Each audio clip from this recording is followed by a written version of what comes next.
Well, good afternoon. Welcome to our April Ask Marilyn programming. Today, we are covering, very importantly, retirement plans and some of the key benefits in the Secure Act 2.0. What's new and how to take advantage of these great benefits, because there are quite a few that have come through in the last couple of years. Please allow me to share a few of our disclosures as well as our background before we introduce our special guest today, Sam McGibbon. One, for those of you who are not familiar, my name is Marilyn Suey. I am a certified financial planner, and we represent the Diamond Group Wealth Advisors, where we help build and design your financial house. Our mission and vision is we empower you, our clients, to design and define your ideal lifestyle starting today, for tomorrow, and for life. And on the right side of this chart, you can see some of the areas that we can provide collaboration. We work with several people who are experts in the area of tax planning, estate planning, and obviously insurance and other areas. So we'd be happy to have a private conversation with you after this call is over. Services in general, obviously financial planning, as I spoke about, retirement plans, which we're going to really hone in on today, and of course, private portfolio management. As I mentioned, we like to have pictures and graphics of the kind of work that we do, and we focus on designing your financial house using our prosperity planning process. We talk about things like, obviously, expenses, cash flow, investments, of course, insurance protection, very important part of your financial house, tax planning. We collaborate with you and your tax professional. Retirement planning, of course, is what we're talking about today. And for those who are in family mode, obviously college planning, higher education planning is very, very important. And on top of the house, of course, is your legacy and estate planning, where we invest a lot of time with you, our clients, regarding not only how to build wealth, but how to transfer and preserve wealth as well. So our goal is to meet you where you are and join you on your journey to financial independence. I'm going to take a couple of minutes here, as we always do in our programming, and just talk a little bit about markets, just to give you an update. As you know, markets have been quite volatile this last month, and this is the S&P 500, which is the largest 500 U.S. companies by market cap size. I think, as you can see, year over year, we had a very good year where we're up about 26% here. However, we started the year off nicely, as you can see, in around March here. We hit a top, which was kind of cool. And then we've since then had some volatility due to inflation numbers, our geopolitical tensions that we have around the world, sadly. And some of the earnings reports were probably less than what I think investors were expecting. So you're going to see a little dip here beginning of March and certainly April. Although today, the last couple of days, we've had a bit of an uptick due to some good earnings, I think, from Google and maybe a couple others. Chipotle is the other one I can think of. Let me just speak to the largest Dow 30 stocks. And again, you'll see that those 30 stocks from the year ago today are up about 15%. And again, for pretty much the same reasons. We topped out in late March and again had a pretty volatile April. We're recovering slowly, and a lot of it's going to depend on our inflation numbers, obviously our employment numbers, certainly, as well as the geopolitical issues around the world. Our hope is, and I'm sure there'll be a question later, our hope is that we can end this year, in a positive mode, maybe not at 15%, but certainly something in this high single digits would be a nice return for all of us investors, particularly in our retirement plans. So what I want to do now is introduce our special guest host today, Sam McGibbon. He's the Vice President at JP Morgan Asset Management. I'm very pleased and honored to have him join us today to really discuss many of the benefits of Secure Act 2.0, which was put into place late in 2022 and now has been rolling out year over year. So we wanted to have an update because there are many, many benefits for our participants in our retirement plans, as well as our employers. So with that, I want to introduce Sam, and I'll have him take this away. So let me unshare, and I will have Sam take over. Sam, welcome, and thank you so much. Excellent. Marilyn, thank you very much for having me this afternoon, and to everyone who has joined, thank you very much and greetings. What I will do is share my screen here. And what I'd like to do is give you some of the background on the Secure Act 2.0, some of the reasons that legislators were motivated to pass these laws, and just some of the generous provisions that have been put in place that you can really take advantage of if you are a business leader operating a 401k plan and this is an employee benefit, or if you are planning for your own retirement. There's a number of key provisions here that are really impactful. But looking at the Secure Act in general, it was passed at the end of 2022, actually signed into law at the beginning of 23. And this is one of the few pieces of legislation we've seen that has had a great deal of bipartisan support, because we see that there is a need for retirement savings. There's a potential gap in the people who will be covered by traditional pension plans, and Social Security is more uncertain now than ever. So it's really important to have that personal savings built up as much as possible, and that employees across the country have access. And so, what we'll focus on today are 10 very impactful provisions that have come from this Secure Act legislation. Some of the motivation behind the Secure Act 2.0 was, first of all, access to workplace retirement savings. You'll see on the chart that I'm showing here, the top line is going to represent those employers that have 500 employees or more. They're pretty well covered with workplace savings plans. But if you look at the black line towards the bottom, that's going to represent employers that have 50 employees or less. That really tends to be the largest number of employers. And looking at the employees of those organizations, close to 50% do not have any access to a 401k plan or any other kind of workplace savings vehicle where they can defer some of their wages to save for the long term in retirement. And so without that access, it just makes it that much more difficult. So they really wanted to have motivations in place for business leaders to establish those kinds of accounts. And so the first of the provisions I want to talk about comes from that motivation, and the fact that there is now a tax credit for any business leader who's going to start a 401k plan. There's going to be a tax credit now for up to 100% of the cost of establishing the plan, up to a maximum of $5,000 for the first 3 years that you're operating that plan.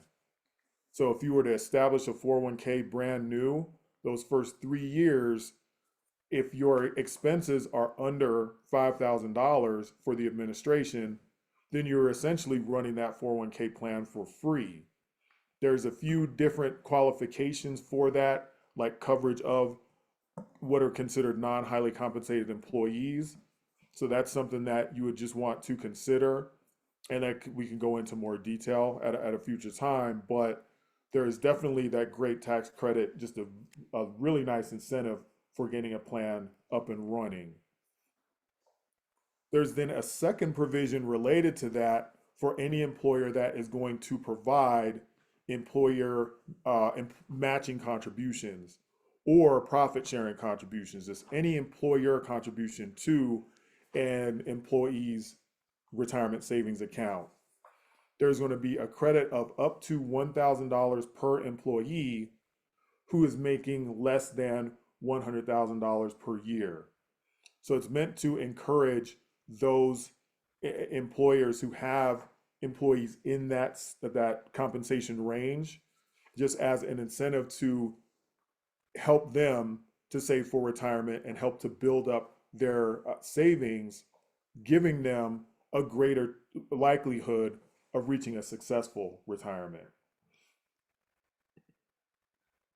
There's also a third provision that gives some more flexibility around those contributions to retirement plans. The first is the employer contributions made to the plan can be done now on an after tax basis, on a Roth basis specifically. And in the past, traditionally, if your employer gave you a match, if they said we'll match you dollar for dollar up to 3% of your pay that you contribute to the 401k plan, those dollars always had to be contributed before tax, which means that they would then be taxable upon withdrawal in retirement. But what's happening now is you would be able to make those contributions on a Roth basis. So the participant is essentially locking in today's tax rates. So when they go to withdraw in the future, those withdrawals would not be taxable. So could be a really substantial benefit for anyone who chooses to use that Roth provision. And then there's also going to be a provision where any Roth accounts that you have within a retirement plan are going to be exempt from the required minimum distribution requirement. Typically, these kinds of balances would be subject to having a particular amount that you would have to withdraw once you reach the age of the required minimum distribution.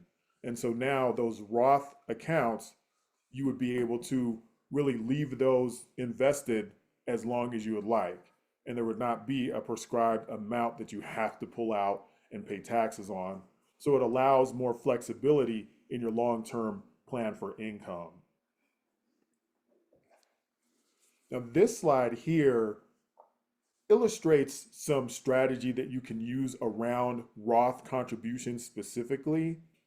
And what it's indicating is that when one is in their earlier working years, that's when a person could get the most benefit from making entirely all Roth contributions, putting 100% Roth, because you pay taxes on those amounts today, locking in today's tax rate.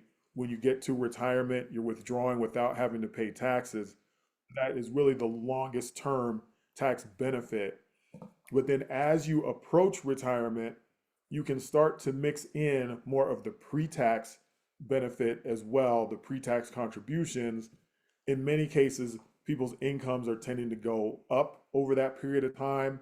So they want to take advantage of some of the immediate tax benefit to making before tax contributions, mixing that in with Roth, so that by the time you get to retirement, you have an accumulation in both buckets, which allows you some flexibility in how you actually withdraw and how you manage taxes throughout retirement.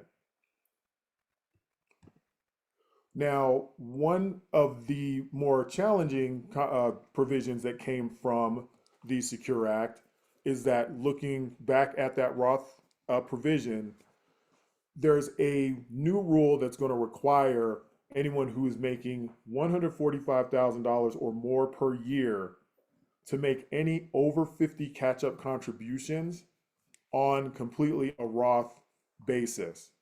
So you would not be able to make those over 50 catch-up contributions pre-tax at all, getting that immediate tax benefit. And some of the motivation I've been told behind this particular piece of the legislation was just balancing the projected cost to the legislature over managing these benefits, just the overall cost to the government. And so this is something that was originally supposed to take effect in 2023. There was quite a bit of pushback on this from many in the financial community. And so they listened and pushed that back to 2026. So there's at least a little more time for people to plan for having to make any catch-up contributions on a Roth basis. So just something to be aware of, and that's something that may be something you would want to plan for. Now, the fifth provision I want to mention here was put in place to give some flexibility for business leaders in how they want to structure their benefits and the way that they would contribute to a 401k plan. So here, instead of just matching the amount that an employee is putting in for retirement savings, this provision specifically allows the employer to consider student loan payments that are being made and then match that amount with a contribution to the 401k plan.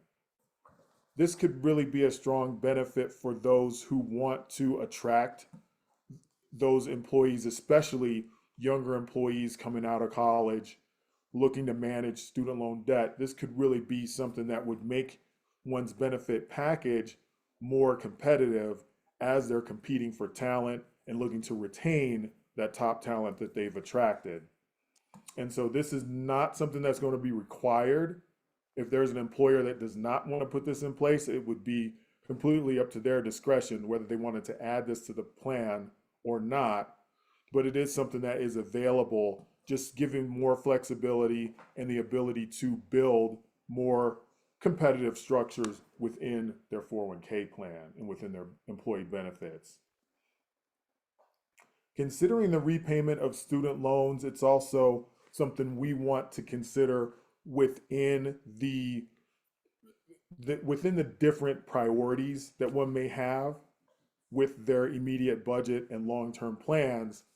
This is a slide that we published as a part of the Guide to Retirement that's just an example of how one can plan their financial priorities, starting with paying off or building an emergency reserve. First of all, that emergency savings, paying off to defined contribution plans to get the most of their employer match or health savings accounts. And then from that, paying down higher interest loans. Some of that could be student loans, but then basically building to the point where we've addressed retirement savings and student loans in a structured, strategic manner. And so that's just where we would see that provision on student loans. It could potentially fit into those priorities. Now, the sixth provision that I want to cover today is with regard to automatic enrollment and automatic escalation in a 401k plan.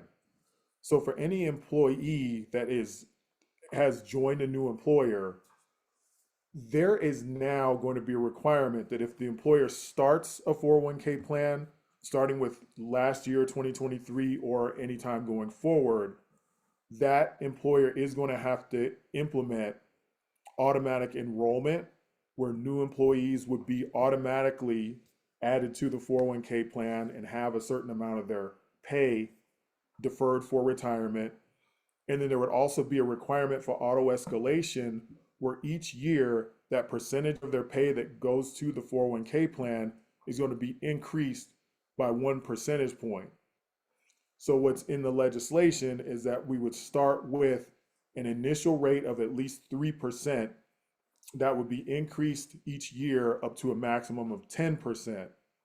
But if the employee opts out at any time, they would not be locked into having this auto escalation, but that would be in place for those employees that don't respond to notices or who are perfectly fine with going ahead with those contributions and the increase over time. That's really meant to prevent employees who may have been notified about a 401k plan, notified about the existence of it and the benefits, but have never gotten around to actually signing paperwork and getting started. This is going to take the inertia out of the equation so that an employee can go ahead and participate in the market, participate in the potential growth, and won't miss out on that by forgetting to participate or not completing a prescribed process. And the great benefit to the auto enrollment and auto escalation is demonstrated on this chart, where you'll see an example of an individual who starts with in purple, a 10% contribution just steadily from age 25 through age 65. And they're just doing that 10% contribution throughout their working years. If this is someone that has a starting salary of $50,000 and they're contributing that 10%, they're going to end up with a balance close to 2.2 million by the time they reach age 65. But if you had someone who started, instead of starting at 10%, they were at 3%, and they did the auto escalation over that period of time, they're going to end up with a balance of 2 million. So they're going to be very close with that person who is doing a consistent 10% the whole time. So it's really a great potential benefit just being able to have that kind of growth potential within the plan and the way that enrollment is approached.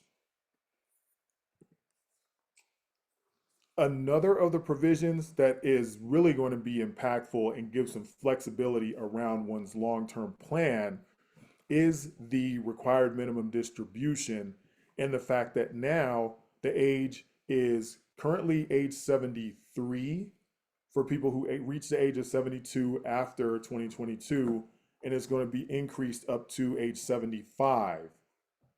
This is really a dramatic change because for decades, the required minimum distribution age was 70 and a half.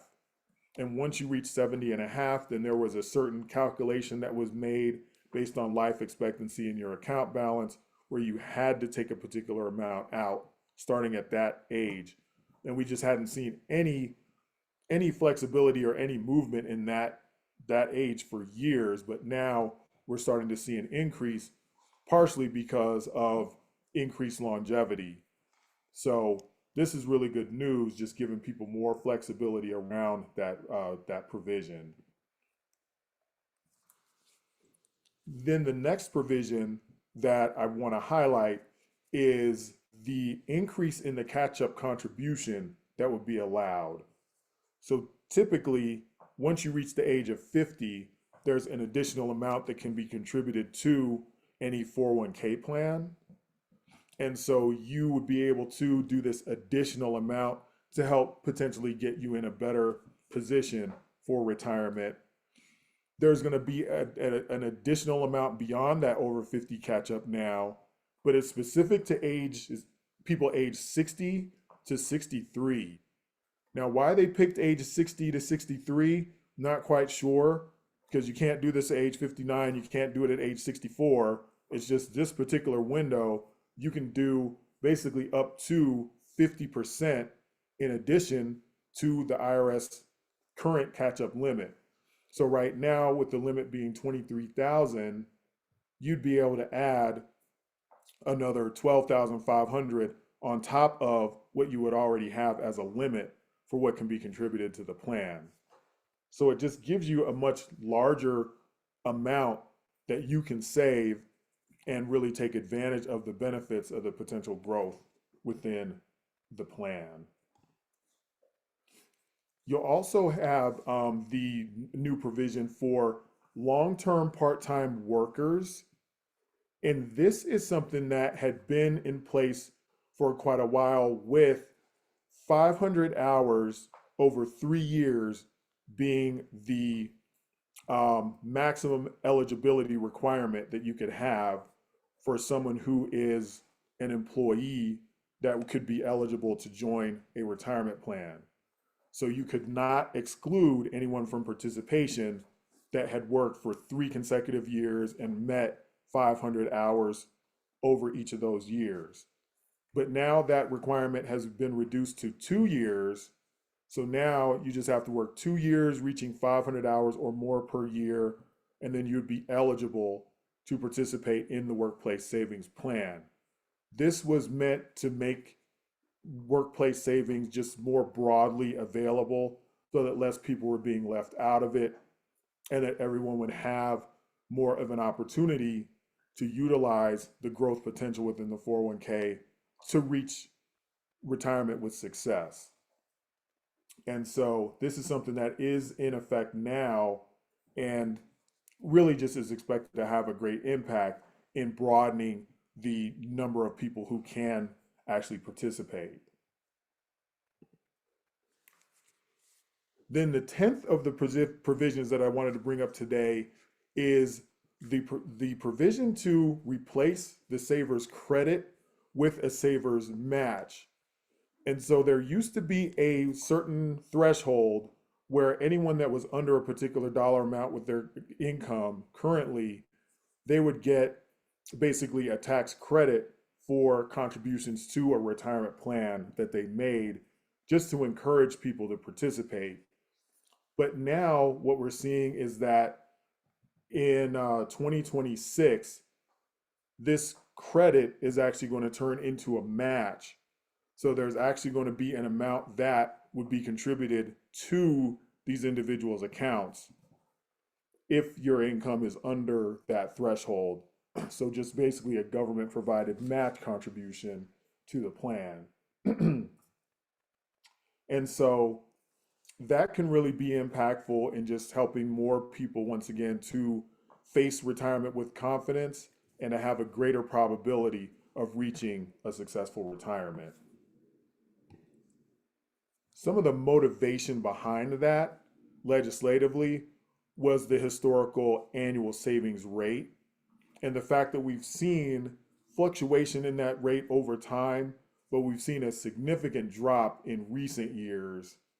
We've seen that there was quite a spike in the global pandemic where the government stimulus payments and the fact that people were not circulating as much, people were in lockdown on many cases. So the savings rate shot up to about 15% per year. But since that point, when everyone came out of lockdown, we saw a lot of what people call revenge spending, where people were trying to really make up for lost time. And we've seen that savings rate drop to right around 3%. This chart here is going up to 2022, but if we were to update that for last year, we'd be really similar, about 3.5%. So saving 3% of one's income for most people is not going to get them to the retirement that they want. So we're definitely encouraging and looking to see provisions that are going to encourage people to do more.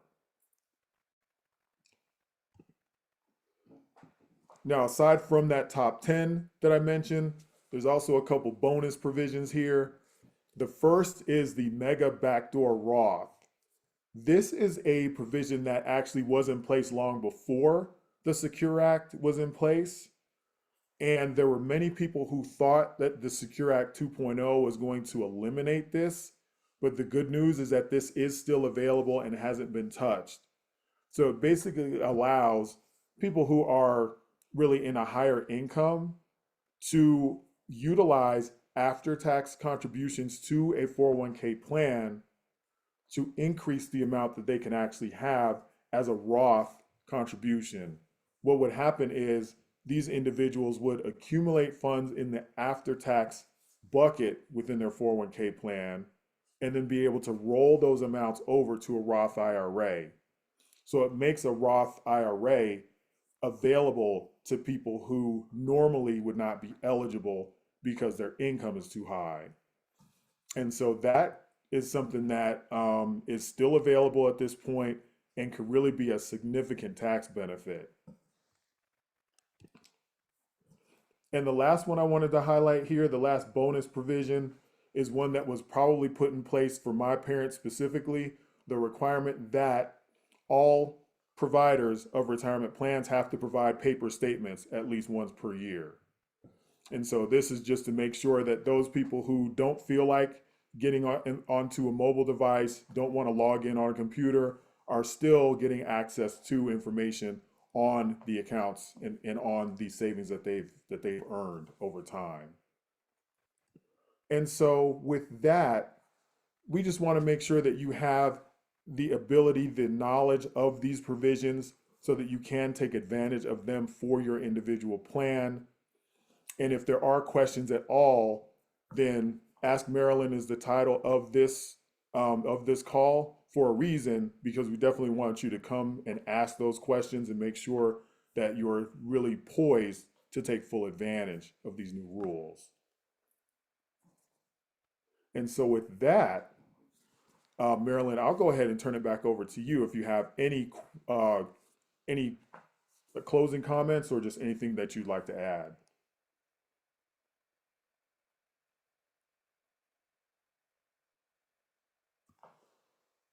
Hi, yes. Thank you for presenting. We had a question about earlier from the Roth 401k match. A question about who determines the Roth 401k match? Is it the participant or the employer? In that case, it would be the participant that would determine whether they want the match from the employer to be applied to their account as a Roth or as a traditional contribution. So it's Hmm. something that we would just need to confirm with the particular vendor of the 401k that they've updated their system for that, but it would be the employee's choice. Okay, interesting. And then we have two more questions. It's more regarding a little bit of insight on the market. So kind of your expertise. But one of the first questions is with the weak GDP report and inflation still not decreasing, what is your or JP Morgan's opinions on the possible news of stagflation? Hmm. I know it's a big one, so no worries. I, so, I mean, that is really more of a crystal ball kind of a question, just because we have seen substantial inflationary pressures in a number of different categories that we really tend to look at. And the potential for stagflation specifically, it's something that we've seen somewhat of the precursors to leading, already, but there's not a guarantee that we're going to see the kinds of what's been termed stagflation that we saw, for instance, in the 70s and early 80s. Okay. And then our last question is, with current market volatility, what is your view on the next 8 to 9 months on how the market will do? Do you think we should focus more on value, fixed income, or growth stocks? So with that, I don't want to. Yeah, no worries. Just your best stab at that. Sure, I mean, I can't make a recommendation on that, of course, but really the best approach is going to have it, or is going to be a diversified portfolio, some exposure to each of those, the right exposure depending on your current circumstances, and a consistent approach throughout that. Because we don't want to necessarily make changes to long-term investments based on the potential for short-term ups and downs in the market. Understood. Okay. Thank you. Other questions from our community? Chloe, are we, that's all the questions we have today? Yes, I believe so. Okay, well, Sam, I want to thank you very much. There's a lot of meat in this presentation. It will be recorded and put on our website for further use. And we will also be sharing that with many of our employer clients and participants because there's a lot of meat there for several of ours. I was thinking through when you're bringing up your top 10, I go, oh, that's appropriate for this one. That's appropriate for that one. So we have a lot of work to do. So you and I will collaborate later on how we can get this done. If you don't mind, I will share one more thing. And let me see if I can do that. We see that? We have returned, thankfully and gratefully, to live events. I just want to cover a couple of them. We have a lunch and learn coming up on Friday, May 17th here at our offices in Bollinger Canyon Road. We're going to be co-hosting with Amy Stone from Lincoln Money Guard, really talking about preparing for a healthier future. As Sam has mentioned, from a different perspective, that we are all living longer, we're working longer, and one of the things that we need to do is to protect not only our health, but also our wealth, particularly when we or a family member or a beloved comes down with a long-term critical illness. So we'll be speaking about long-term care, what that means, and how you can protect from an event, a life event like that. And then speaking of longevity, We are collaborating with one of our favorite clients, Dr. Jatinder Mawaha, who is a concierge doctor with MDVIP. And we're going to talk about unlocking wealth and well-being, and really speak to longevity as a goal for all of us, as we continue working, transitioning to our second act, which is a hybrid, what we call a hybrid retirement, and then looking at how we live a happier and healthier life. And then with that, with Sam's wisdom here, how to make sure that we're saving enough earlier in our lifestyle and lifetimes to be able to enjoy that longevity. So the event is a live event. It's Thursday, May 23rd at 4:30 at the Blackhawk Country Club. So it'll be an evening event, whereas the other event will be a lunch and learn on a Friday. So we'll be sending out more information about that. But if you're interested, feel free to contact me, contact Chloe Diamond, and we will get you registered. There will be limited seats at this because it's going to be a more smaller, intimate group of folks talking about wealth and well-being. So with that, I want to thank everyone very much for your attendance today and your participation, Sam. We owe you a great deal of thanks for helping us out, because there's a lot of good benefits in the Secure Act too, which we'll be sharing with all of our retirement plan clients and participants. So thank you very much. You all have a great weekend, and we appreciate you all. Thank you very much. Thank you.